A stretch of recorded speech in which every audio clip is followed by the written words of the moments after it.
Welcome to Sharing the Mddl, where recovering perfectionists, overachievers, and anyone in the middle of a struggle come together to learn to embrace the messy middles of life. I'm Lacey, your friend in the middle and guide, whose claim to fame this week is driving to do her own medical errands. Big deal for me, friends. Big week. I am going to have to take a nap after this, but that's usual. This week I'm talking to Sadie Higgins. She introduces herself in the beginning, so I'll leave that up to her. But Sadie is one of the people who, along the journey of creating the middle, really gave me so much validation and made me feel like this is something that we can do. So she is near and dear to my heart, and she has so much wisdom to share in this interview. I think you're going to love it. Let's jump right in. Welcome, Sadie. I am so excited to talk to you. So excited to be here. You're one of those people that I have notched in my brain as validating me throughout this process of the middle, and support and little cheering me on along the way has been wonderful and invaluable. So thank you so much for that. Oh, I love that. Thank you. That's like the best compliment ever. And I'm so happy to be a part of your story and what you're doing because you're incredible. Oh, thank you. Why don't you introduce yourself to our listeners? I like people to do it in their own words because I think it's a little bit more engaging than me reading off of a bio. Yeah. My name's Sadie Higgins. I like to say I'm a recovering entrepreneur. And there's a lot to get into with that. But I'm a jack of all trades. I've been interested in everything my entire life. And I've felt the need to stifle that because it might sound wishy-washy to some people. But it is who I am, and I'm stepping into that. And I know there are a lot of other people out there like me who have lots of interests, multi-passionate people who can still go for it and live life and feel fulfilled and responsible and not wishy-washy and being taken seriously. Preach. That is, I literally have been thinking about that for the past week or so. My husband and I were talking last night, and I said, I don't know how to introduce myself anymore because I don't know what to talk about. Before, I was in this mindset of I'm a mom, I do this for my job and da-da-da-da. But now it's like, there are so many things I could talk about. And that's so exciting, and accepting that I'm all of those things. Absolutely. I think introducing yourself as one or two things really puts you in a box. And that's really easy for some people to do because they have this one thing they've been their whole lives, or one or two things, and that's how they identify. But I've never been able to nail that down. And I don't think you have to. Yeah, I agree. Absolutely. So you are one of the people who heard about the middle before it became truly what it is. So I would love to hear if you remember what you thought of when I first talked about the middle. If not, you can just chat about what it looks like to you now. Yeah. So I think what was interesting about what you described to me is what a lot of people were feeling, but nobody was saying. You see a lot of amazing stories on the internet of people making all this money with this one idea. And you see a lot of success and a lot of overachievement. But what you don't see is either the struggle to get there or just kind of happy where you're at in the moment and letting that be that. When you were telling this to me, I think I was just saying, yes, like, absolutely. You have to do this. Do not back down. There are a lot of people who need to hear this. And I also think that the middle gets a really bad reputation. People love the beginning of a story and they love it all wrapped up in a beautiful bow, but the meat of everything is in the middle. That's where the character development happens. And that's where you're learning who this person is becoming. And without the middle, there's nothing. I loved what your concept was. And there's so many people who can identify with this. And so I was like, absolutely go for this. And I'm glad you are. And you're doing amazing. Yeah. I would ask you, like, do you have that negative feeling towards the middle, or are you one of the magical people that's, oh, I love it because it's now and all that stuff? If you had asked me even a year or two ago, I would have said, icky. Ugh, the middle is just hard. It's tumultuous. So many things can happen. There's unpredictability. And I would have not been a fan of it. Mm-hmm. But having gone through what I've gone through, the middle is exactly what I needed to be here now. And I also think there are a lot of middles in our lives, and there's not just one. You might be in the middle of babyhood. You might be in the middle of college. You might be in the middle of your marriage. You don't know where you're at in that particular moment. You might be living in the middle and not know it. So there's beauty in that. And I've found the beauty in that because without those tools to prepare me, I wouldn't have been prepared for what my life is now. Yeah, I think the middle is beautiful. That's awesome. Look at you. Yeah. Someday I'll feel that way, right? And I think, but it's hindsight. I'm definitely in the middle of things right now. I think I'll always be in the middle of something. Or what is life? If everything's ended, then what do you have to look forward to? So changing the way I look at the middle has been helpful. I spent 3 years living with my sister-in-law during the pandemic while starting 2 online startups, while my husband was away every day renovating our house, while raising 3 children basically solo. So there was a lot, there's a lot of middle there, really in the thick of it. I love when people talk about a middle like that, where it's like, and you didn't think it could get worse. And then, yeah. Because it's one, I like to think of it as like a sitcom. Like it's just, it like adds level of character and the jokes. It makes the jokes better, right? Oh, totally. You got to live through the middle to have some jokes. You have to. Absolutely. But also, I like this idea of I can't handle another thing. Oh, wait. Yes, I can. And you just have to. So you figure out a way. But for me, had those things not piled on top of one another, I would never have stood at my sister-in-law's stovetop cooking dinner, realizing, oh my God, I haven't breathed in like the past minute. And I'm clenching my stomach. Why am I doing that? Oh, because now I've broken down so much, I'm realizing that this isn't sustainable. So something has to change.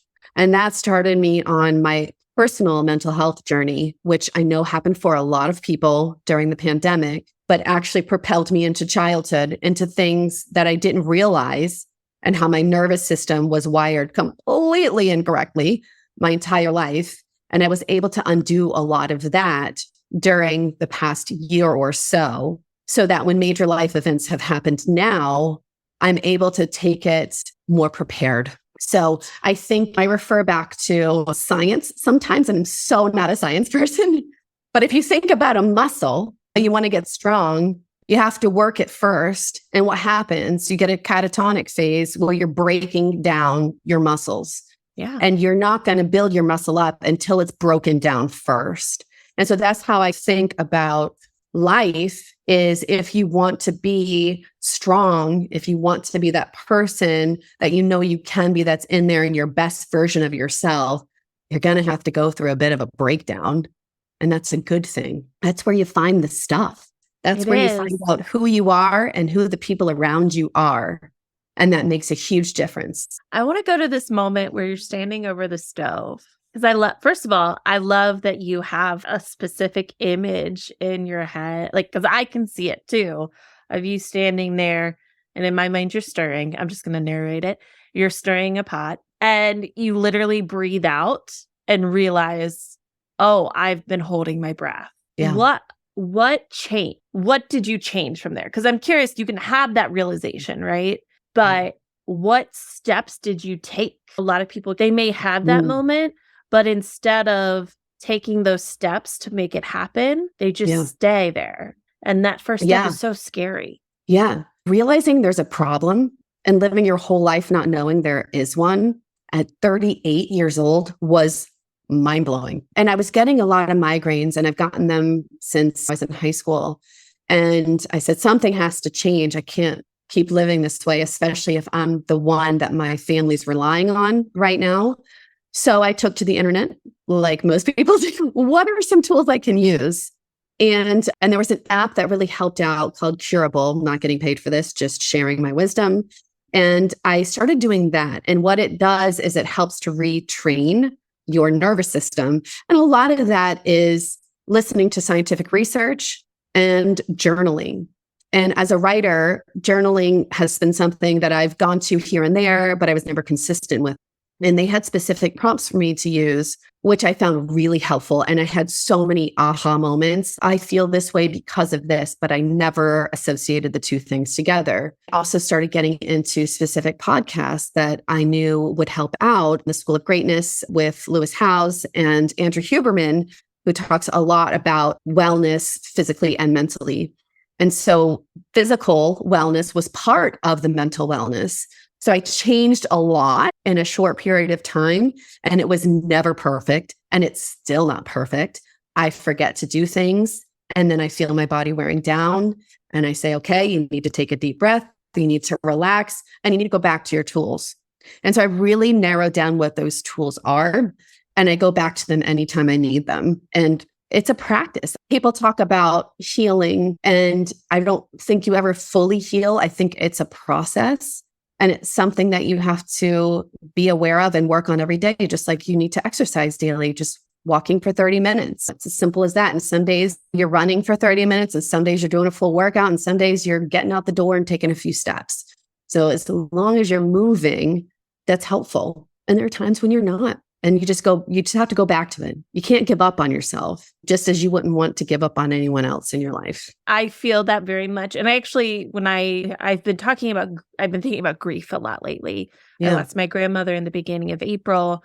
And it's just sorry to hear that. Oh, thank you. Thank you. That's She fine. was a very important figure in our family. So it's been a lot. And then I also have a lot of grief about what I like to think of as like my previous self and that reckoning. As you were talking, I'm like, oh, grief is healing. Like what you were saying makes sense. It's the same thing. We were driving home from something the other day, and my husband's driving, and I'm just sitting there, and something that one of my kids did in the back seat made me think of my grandma and made me think about how I'm not going to be able to tell her about that. And then I started crying. I haven't cried in over a month about it. And I just think it's really interesting to think of grief as healing, and that they're both a process that will never be finished. Yeah. And that's okay. Yeah. That you're going to have these moments of, I don't want to say setbacks, and because crying about her was not a setback in any way, Sutter. You know what I mean? It was just a me feeling my feelings at that moment, but really thinking about it as this process of ups and downs, but about forward trajectory, progress, and healing. I'm going to be thinking about that a lot today. Yeah, it's never going to be perfect. And grief is one of those things you're going to always carry with you, but it's just going to be lighter and lighter as the years go by.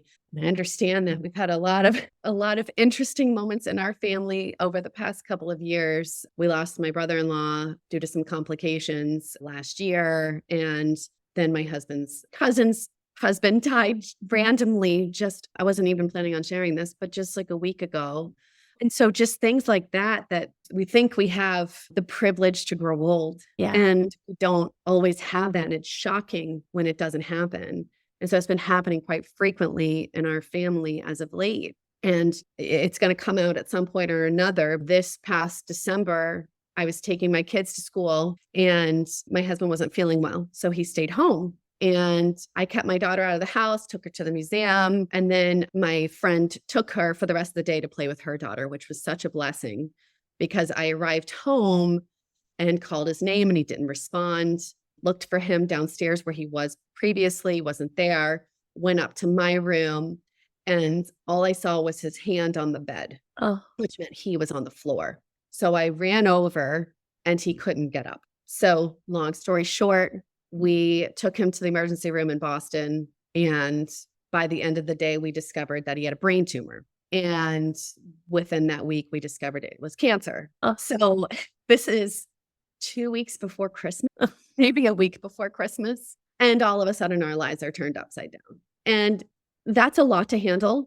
It's a lot to handle at any stage of your life with 3 small children right before Christmas.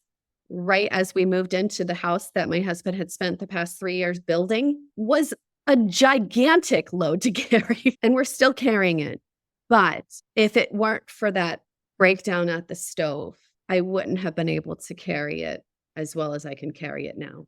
The middle is beautiful because it gives you the strength to prepare for something you might not even know is coming.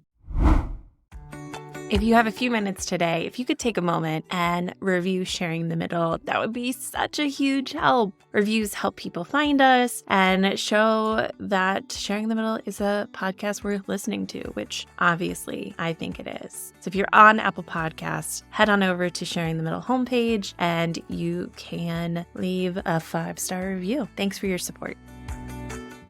I'm really excited to be partnering with Happy Curves. It's a really awesome product to help with something that we all do, which is sweat. I've gotten the lotion to powder comfort cream, got the fragrance free, but I did order some of the tropical scent and I'm excited to test that out. What I really love about it is it's easy to put on, starts as a lotion, turns into a powder, and it works in the areas that I need it to.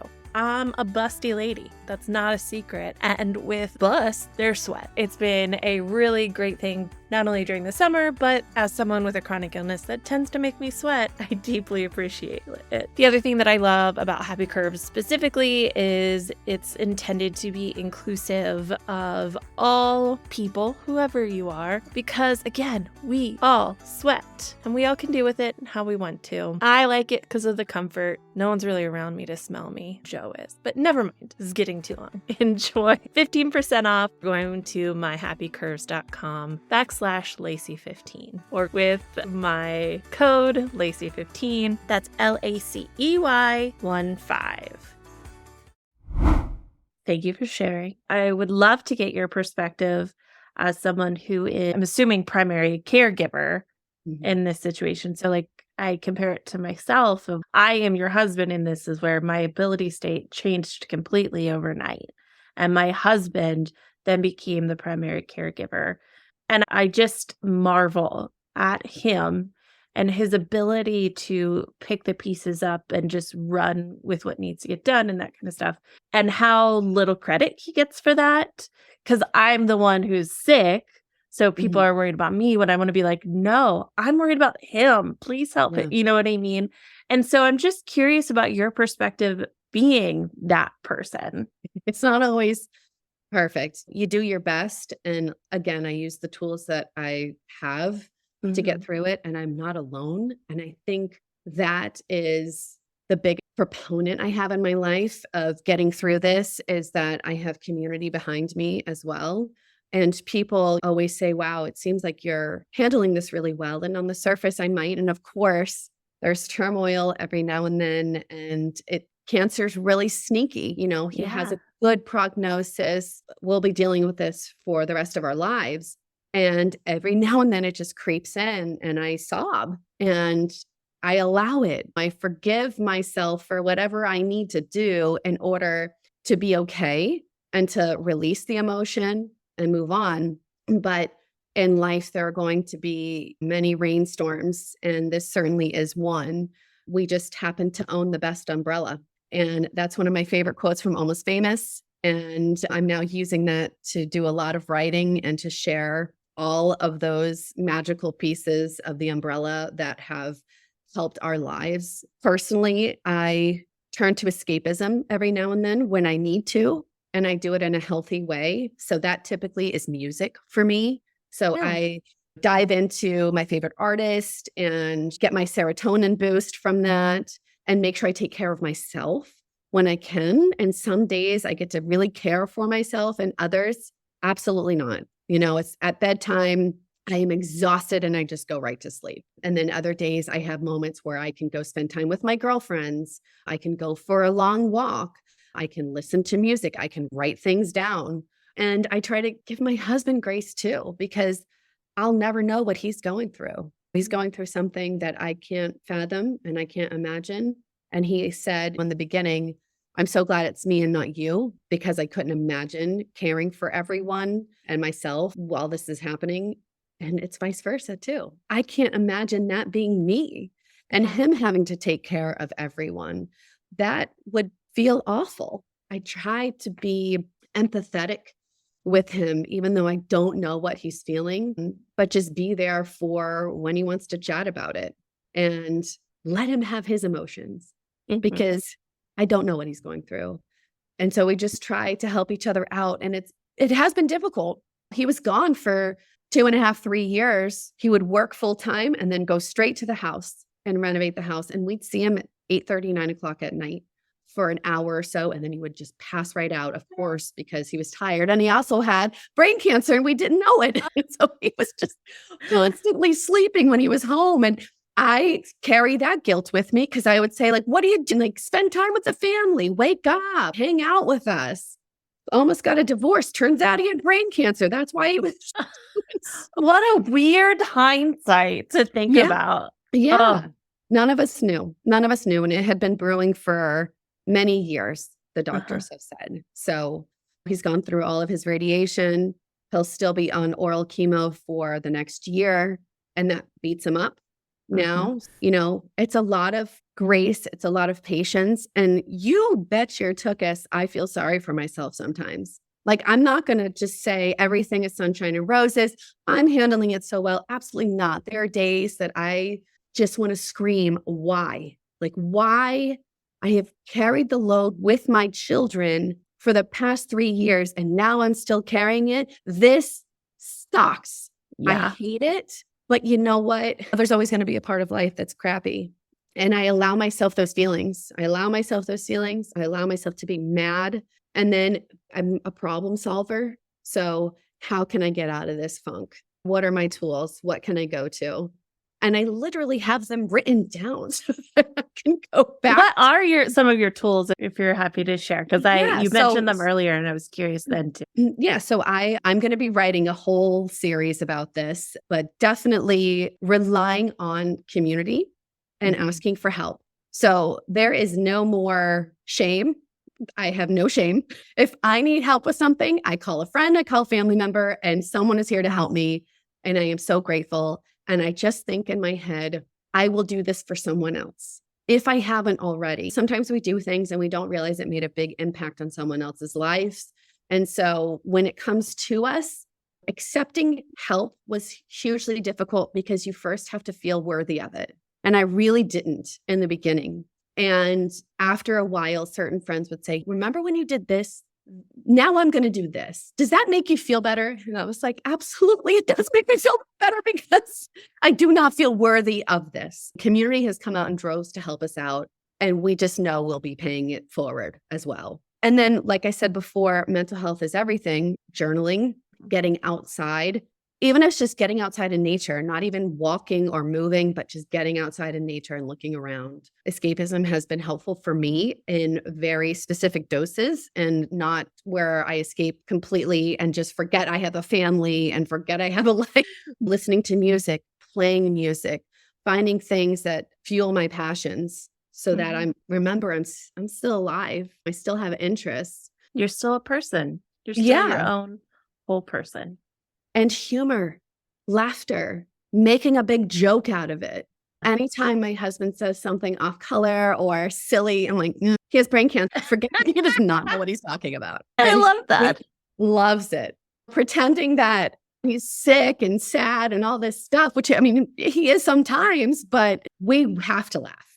Yeah. And we spent that whole day in the emergency room before we knew the prognosis and the diagnosis. We laughed the whole time, cracking jokes here and there. And he even said, wonder if this is a brain tumor. And I'm like, hello, wait, what? This is the first time I heard this. And he said, I told my coworkers. What? I'm sorry. When? How long have you been sitting on this, buddy? Yeah. So yeah, those are things I go to. And faith. And whatever faith means to you. We're not really religious people, but we're definitely spiritual people. Talking to the universe, talking to spiritual guides and things like that have been hugely helpful. And then just trying to look at the positive side of things, but also giving yourself grace when you have the breakdown, because that's going to happen and it's okay. It's okay. And I think that's one of the hardest things for me is it's okay to not be okay. Yes. And I feel like people are only talking about that now. Yeah. Because we're supposed to be this shiny version of ourselves. And that's what looks good on social media. I just posted a TikTok telling my story a little bit the other day. And as I was filming this, I hit pause and I started to cry because, that memory of seeing my husband helpless. This guy's an NFL linebacker type guy and he's can't get up off the floor. That moment will be seared in my mind forever. And so just saying it out loud for the first time in a really long time, I started to cry and let myself do that for a little bit and then hit record again, only to realize I had been recording the whole time. Oh. Yeah. And so looking back at myself crying was so uncomfortable and so icky, but also really therapeutic. So it's And like, it had to be cathartic in some way. It absolutely was, because the first thing you want to do is judge yourself. Why are you doing that? Oh, you're an ugly crier. Like, really? Nobody wants to see that. Nobody wants to see that. And so I just saved it in my drafts and I re-recorded the whole thing. And that's the version I posted. And then this morning, I felt really guilty about that because I don't want to be another shiny version of what people look at on TikTok and other social media outlets. I want to be my authentic self so that other people can be too.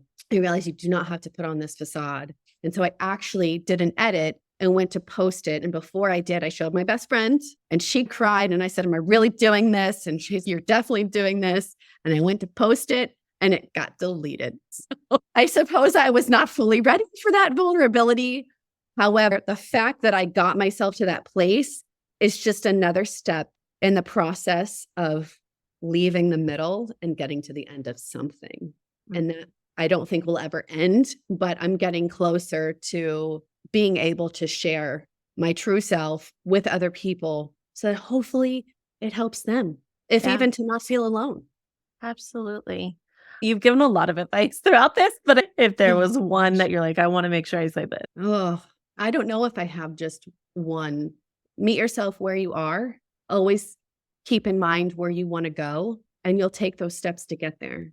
So don't forget who you want to be, but be at peace with who you are right now. Oh, I needed that. All right. Thank you. That was great.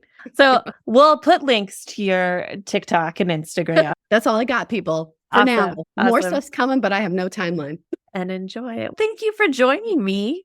Thank you, Lacey. I'm so proud of you. Like, you've come such a long way, and you're doing these things while getting through your daily journey of what you're going through. And that is not an easy task. So make sure you give yourself credit every day and know that you're affecting people in a really positive way. I'm going to cry. Okay. Don't do that. Actually, do whatever. It's whatever. Cry if you want to cry.